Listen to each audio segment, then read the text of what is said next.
gak sih mikir dunia ekonomi itu cuma dua pilihannya, antara yang kaya, makin kaya, atau semuanya dipaksa sama rata?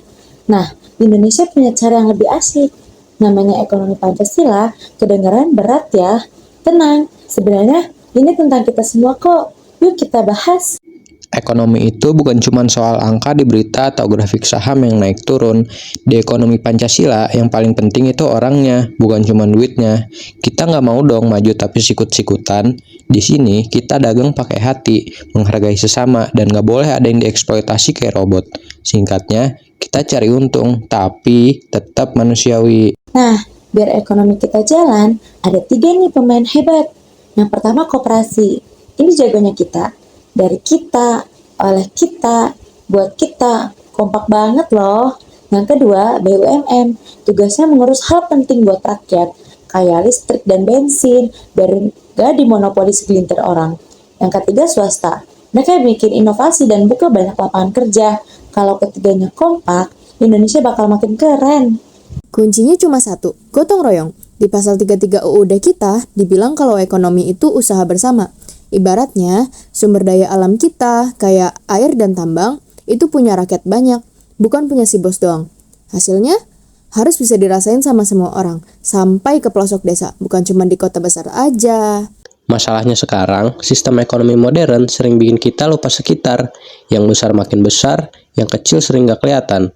Diskon gede, brand luar masuk, tapi UMKM lokal malah ketekan. Disinilah ekonomi Pancasila diuji. Gimana caranya tetap bisa adil di tengah persaingan bebas.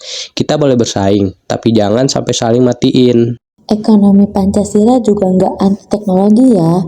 Justru teknologi bisa jadi alat gotong royong versi baru.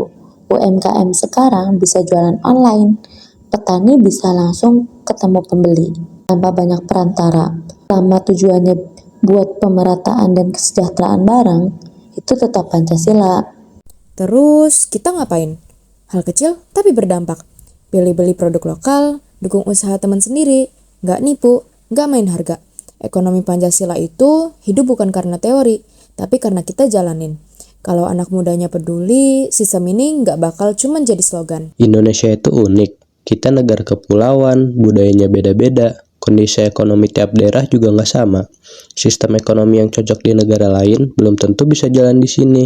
Karena itu, ekonomi Pancasila lahir dari pengalaman kita sendiri, bukan hasil nyontek. Sistem ini disusun biar cocok sama karakter masyarakat Indonesia yang majemuk dan saling bergantung.